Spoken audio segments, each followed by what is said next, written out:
Hello, ladies and gentlemen.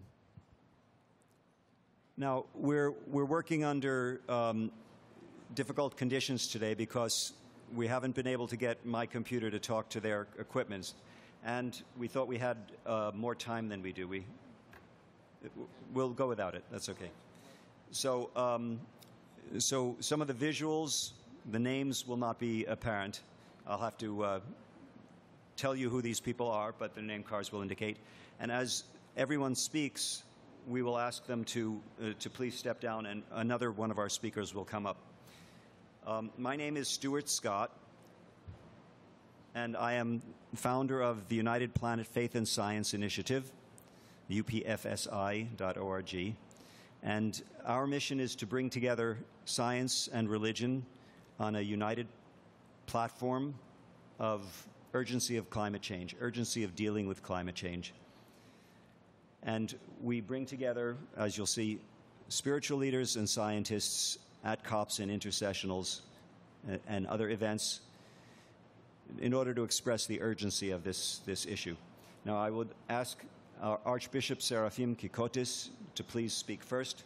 And Archbishop Seraphim is obviously, he is an Archbishop of the Greek Orthodox Patriarchate of Alexandria and of all of Africa.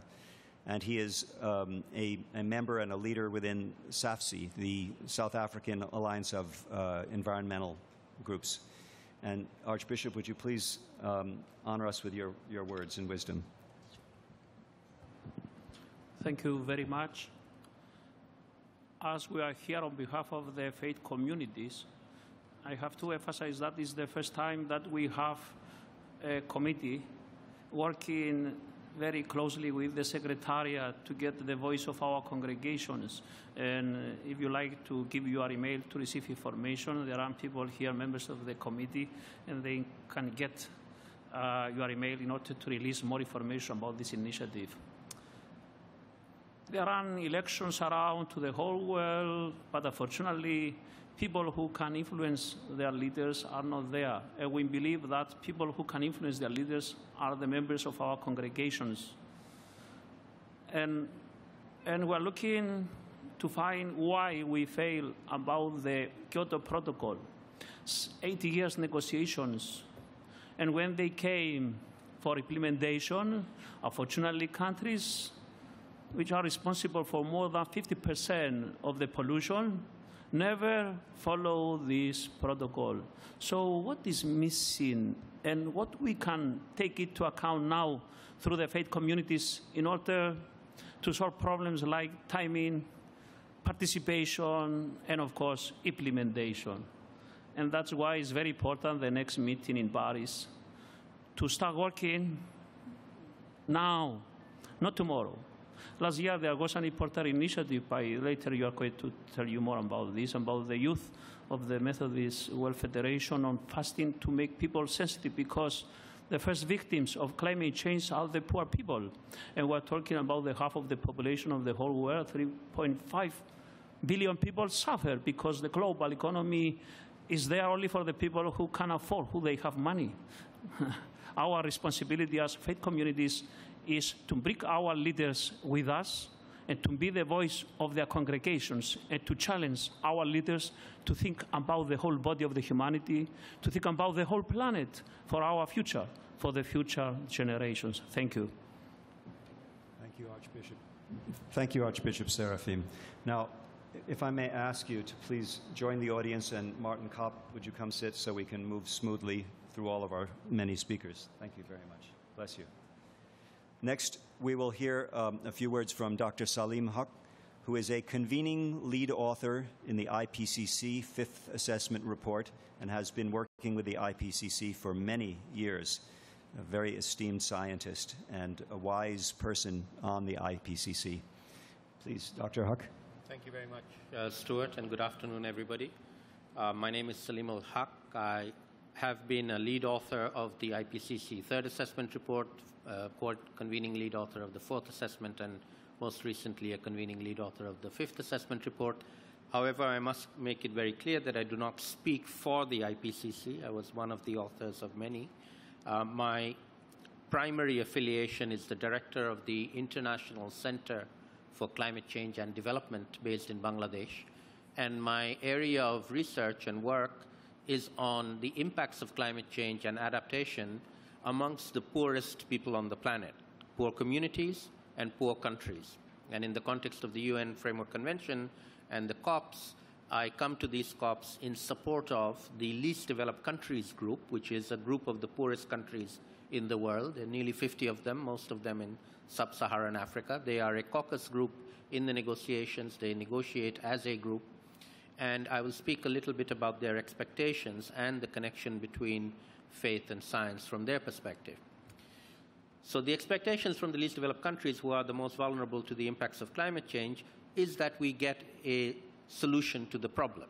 For 20 years we've been talking about it. We've made very small incremental gains, but we have not tackled the problem head on, and we have not solved it yet. And from the LDCs, we expect in Lima to put in place a process that will lead us to an effective agreement in Paris. An effective agreement requires two things. Firstly, that the temperature trajectory be brought down from well over 3 degrees where we are headed now, despite all the promises that have been made for mitigation, to well below 2 degrees. In fact, the LDCs are demanding a target of 1.5 degrees, not just 2 degrees, because there's a big difference for them in that half degree between 1.5 and 2. A lot of people will suffer, a lot of ecosystems will suffer in these poor countries. The second one is about finance. There has been promises of $100 billion a year being made from 2020. The effort to try and reach that figure has not reached 10 billion yet. Previous promises to help the least developed countries with the Least Developed Countries Fund requires $2 billion, not a very large sum, to help these 50 countries carry out their adaptation actions, but that fund only has $500 million in it. So the history of pledges made and then pledges fulfilled is actually very, very poor from the perspective, and we hope that that will change here. The final point I'll make is the moral case. We believe, from the least developed countries and vulnerable communities, that climate change is a moral problem. It's a problem created by the rich countries, rich people in poor countries, and a problem that the poor are going to suffer. Poor people in poor countries, but even poor people in rich countries. A stark example is the people of New Orleans who've suffered at the, when Hurricane Katrina hit there. Over 1,000 people in the richest country died. They weren't rich people of New Orleans. They were the poorest people living in the 9th ward of New Orleans. So poor people, even in rich countries, are the ones that are most vulnerable. That's not right.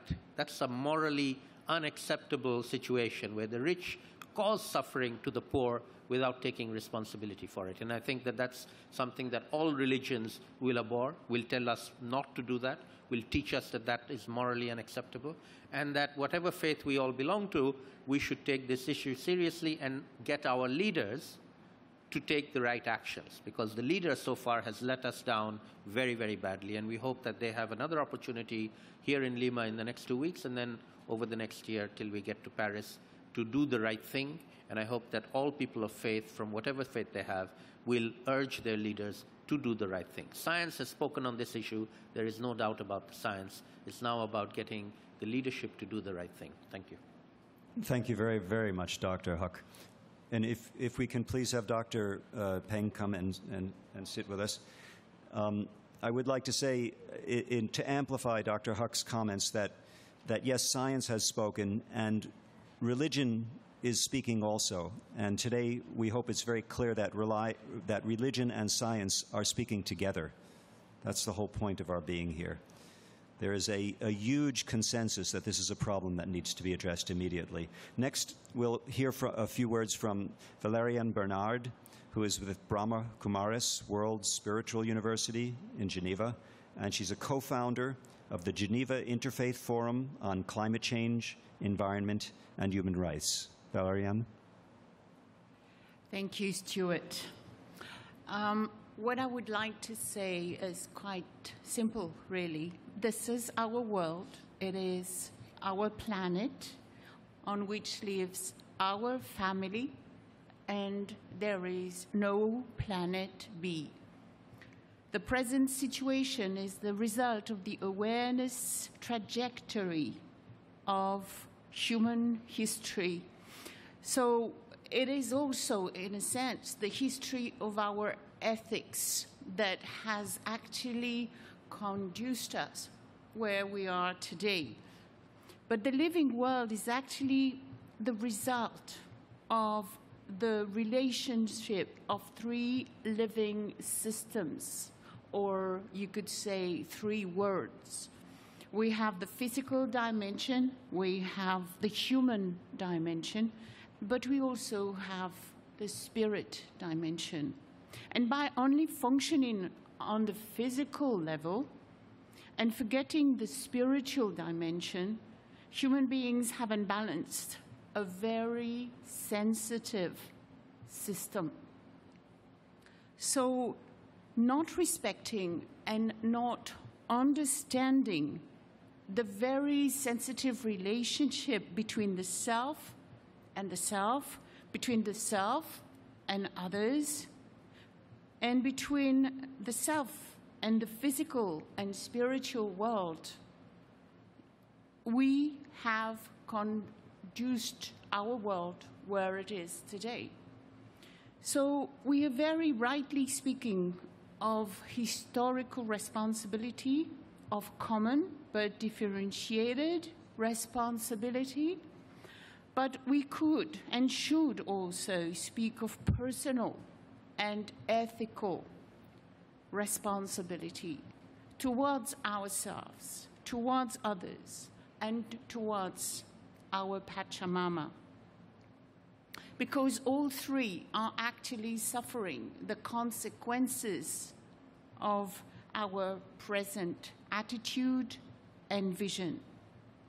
So our lifestyle is in our hands, and our choices are what will make us very powerful.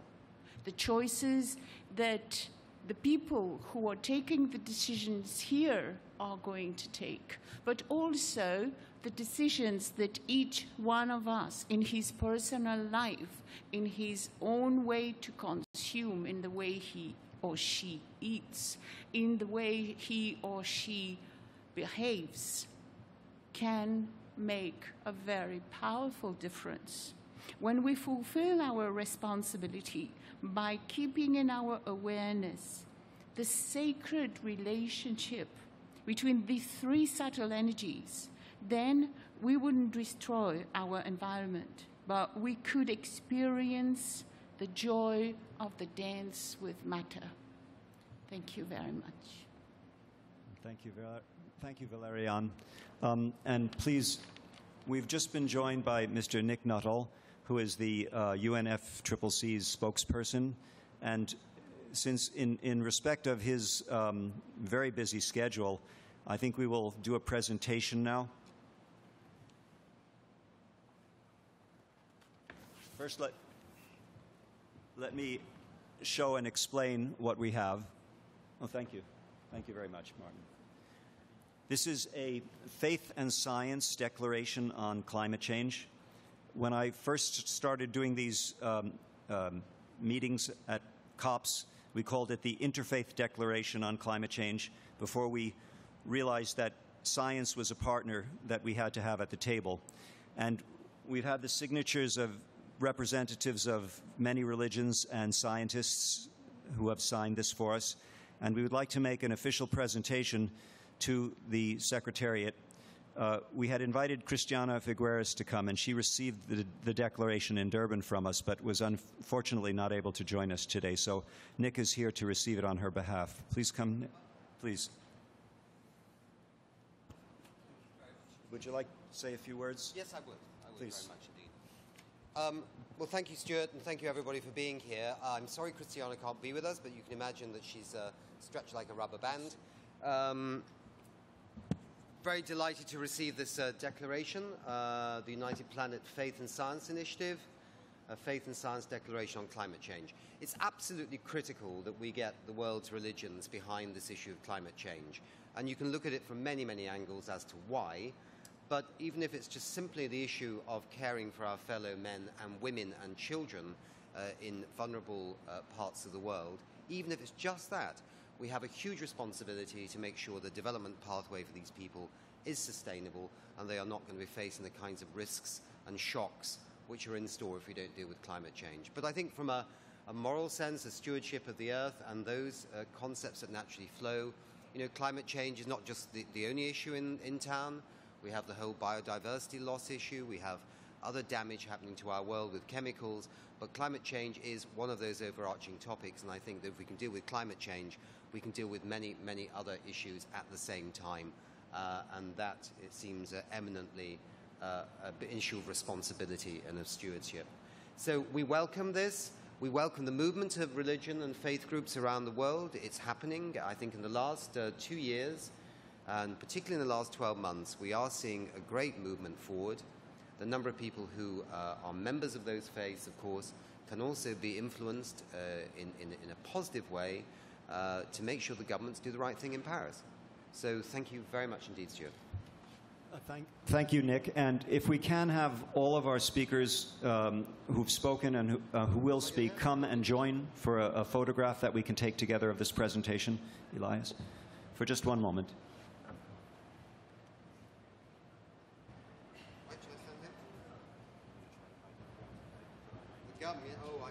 Maybe here. Yes. You chew gum in the evening.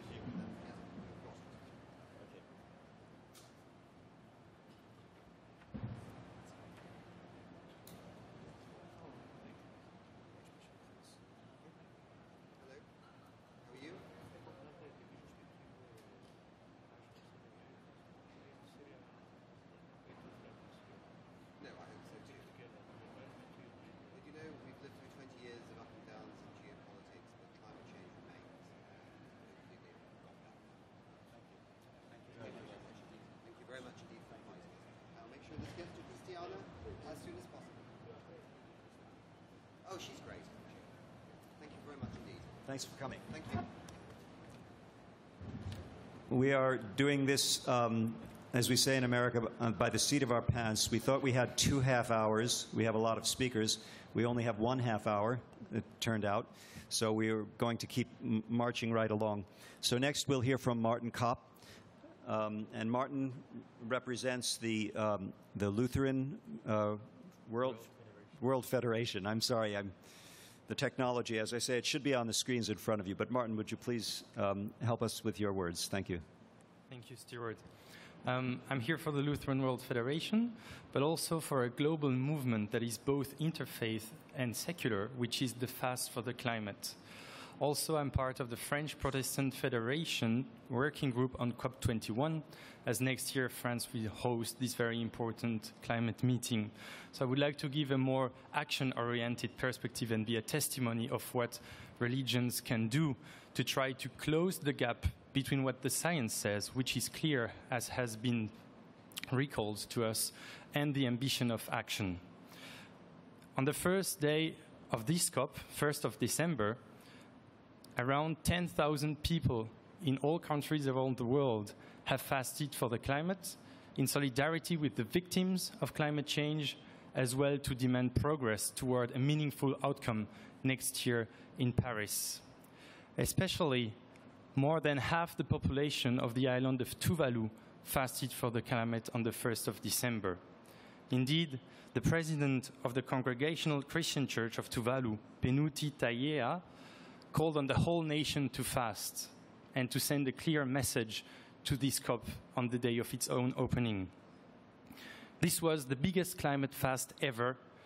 We are making history. And the fast will keep going until Paris on the first day of every month, as well as on each day of the year, as we have launched on the 1st of December as well, a 365 days of fasting for the climate. Currently, there are 12 people in all Latin America fasting during the time of the COP in solidarity with the victims and to demand concrete action. In France, the host country of COP21, religious actors have begun working together and mobilizing their own constituencies. To give you just an example, the Christian Council of Churches in France has released this weekend its Christmas message, and it is focused on the care for creation in the view of COP21 next year and the climate issue. Also, the different interfaith partners that are gathered in the Conference of Religious Representatives in France have decided to hold a one-day conference on climate change and religion next February in Paris. This will be the first step toward a more important collaboration between religious actors in France. So we are very much committed and hoping to close this gap between what we know from the science and which we accept as religious actors and the ambition that is currently on the table that is not sufficient. We need to increase it in the coming month. Thank you. Thank you very much, Martin. And Martin, if you'd please join the audience, and Paul Beckwith, would you come and sit? Now, next we will have Dr. Chi-Ming Peng, who is associated with the Tzu Chi Foundation, a spiritual group, and he is a scientist. He's the founder and general manager of Weather Risk Explore Incorporated. He's a professor in the Department of Atmospheric Science in the National Central University in Taiwan. Please, would you? Thank you. And ladies and gentlemen, it's my honor to be here. Actually, I'm a scientist. About 20 years ago, my PhD thesis is doing about global cooling, not global warming. And I read IPCC AR1 to AR5. And it's quite amazing because when I was a scientist, and I just write some kind of papers to research. And one day, I met Master Zheng Yan, is the founder of the Tzu Chi Foundation from Taiwan. And she told me, and be a scientist, you just write your paper, but you can help people a lot. So I become a weatherman on the TV to help people to provide weather information to them, especially the disaster happened. And I will give you a sentence about our Master Zheng Yan. In times of great tragedy, a call emerges for great awakening. So it's a message from our Master Zheng Yan. Because why should I say this? Because the mitigations, for example, the road to Paris, sometimes I think is too slow. The mitigation efforts come too late. Disaster across no boundaries. If one area is affected, so too is everywhere else. And because natural disasters are increasing, relief strategy must improve. Just like the Tzu Chi Foundations, we help about 60, more than 60 countries in the world. We have an office and we have lots of volunteers there. They must be more efficient and be effective and must be handled together cohesively. Religions and inter-religious society, among others, had the strength to unite people and society in a common goal and idea. Although charity cannot be provided to all, the burden of suffering can be carried by all. It's the problem. And disaster relief cannot be solved by just monetary means, but more importantly, by scientific innovations. Alongside scientific innovation, we need an international standard for disaster relief implementations, as well as complete and transparent data access to donations and funding for relief efforts. Because of increasing rates and the strength of natural disaster, government alone do not have the strength to implement adaptations and mitigation efforts. From civil society, like the religions and the others, to private sectors, from community organizations to families and individuals. All parties are stakeholders. All must be more active, involved, and dedicated. Thank you very much. Thank you, Dr. Peng. Next, we'll hear from Elias Sisidnicki. I hope I have your last name right. It's a difficult one to pronounce. He's the Regional Director for Religions for Peace in the territory of all of South America and the Caribbean. Elias? Thank you, Stuart. I will speak in Spanish. I understand that it's simultaneous translation, if everyone needs. Bueno, como dijo Stuart, soy director regional de Religiones por la Paz para América Latina y el Caribe, y estoy representando aquí en la COP, junto con otros compañeros y compañeras nuestras, a nuestra organización interreligiosa. Sin embargo, Stuart me pidió que haga alguna precisión desde el judaísmo, desde mi religión particular, y entonces he pensado en la figura de Abraham, que es una figura que reúne a muchos de nosotros, a muchos miembros de religiones que descienden de la familia abrámica, quizás como un modelo acerca del cual podríamos pensar qué debemos hacer nosotros los creyentes frente a este problema del cambio climático, mejor dicho, cómo responder frente a él. Y pensando acerca de Abraham y cómo lo relacionaríamos con el cambio climático, pienso en primer término acerca del nombre de Abraham. El nombre de Abraham en hebreo viene de la palabra Eber, que quiere decir del otro lado, porque de alguna manera Abraham, frente a su generación, él estaba en un lado del mundo y todo el resto del mundo del otro lado. Es decir, él había asumido la creencia en un solo Dios, mientras que el resto de la humanidad se mantenía en la idolatría. ¿Y qué tiene que ver esto con nosotros? De alguna manera pienso yo que aquellos científicos, a quienes yo saludo particularmente en esta reunión, cuando comenzaron hace varias décadas a hablarnos del cambio climático, la inmensa mayoría de la humanidad, incluso la inmensa mayoría de los tomadores de decisiones en la humanidad, eran absolutamente escépticos si esto era realmente una verdad. Y hasta hoy en día mismo nosotros a veces en los diálogos con amigos nos encontramos y nos dicen, pero bueno, eso va a pasar dentro de 100 años y hasta entonces la ciencia va a descubrir alguna manera de corregir este problema. Y por lo tanto, yo creo que de alguna forma todos aquellos que nos hemos ido convirtiendo en activistas sobre el cambio climático, de alguna manera nos resulta un poco lo mismo de lo que ha sido la familia de Abraham. Él por un lado, el mundo por el otro, los científicos del cambio climático en sus primeros días por un lado, el resto de los tomadores de decisión por el otro, y sin embargo hoy vemos como quizás el evento más importante que cada año organiza el sistema de las Naciones Unidas, el más numeroso, es justamente esta conferencia del cambio climático. ¿Qué era lo que lo diferenciaba a Abraham de los otros? Lo diferenciaba la idolatría. Y este es un tema acerca justamente del cual el Papa Francisco está haciendo una referencia muy constante en nuestros días. Claro, él no se refiere a la misma idolatría de entonces, él se refiere a la idolatría del dinero. Y es justamente contra esa idolatría del dinero contra la cual nosotros vamos, porque finalmente una respuesta comprensiva al cambio climático implica también un cambio en el sistema económico. Implica que de alguna forma que va a tocar el bolsillo, que va a tocar el dinero de muchos que hoy en día prefieren no querer asumir las consecuencias económicas del cambio climático. Y por lo tanto vuelvo a pensar que este modelo, que la vida de Abraham, tanto él en sus inicios como él luchando contra la idolatría y nosotros ahora luchando contra la idolatría del dinero, creo que en él tenemos un buen ejemplo como imagen en estos días en que nos encontramos en la COP. Thank you very much, Elias. And last we'll hear from Paul Beckwith. Paul is a part-time professor of geography at the University of Ottawa, Canada. He teaches climatology and meteorology and researches abrupt climate change, past and present. Thank you. Would you please help us? Yes, hello.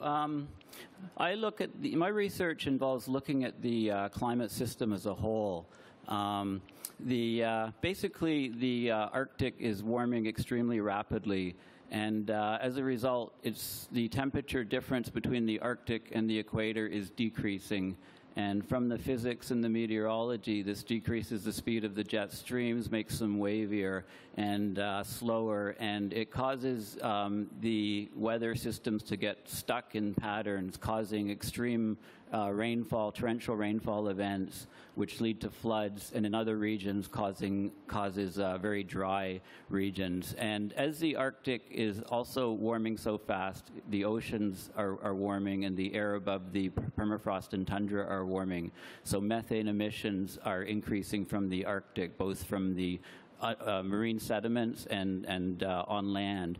And that is a very strong and powerful feedback to the system. So you hear at this conference and elsewhere a focus on 2 degrees or 1.5 degrees global average temperature rise. But what is really critical is the temperature distribution on the planet. So we've had 0.85 degrees, and we're experiencing extreme weather events globally. And as the sea ice goes, the temperature gradient is different, and these will increase. So these things need to be considered. Paul has quite a bit to share with us. We will be having 2 press conferences tomorrow at 12 and Friday at 12, at which we'll discuss the Arctic methane emergency more. We invite the press and all of you to come.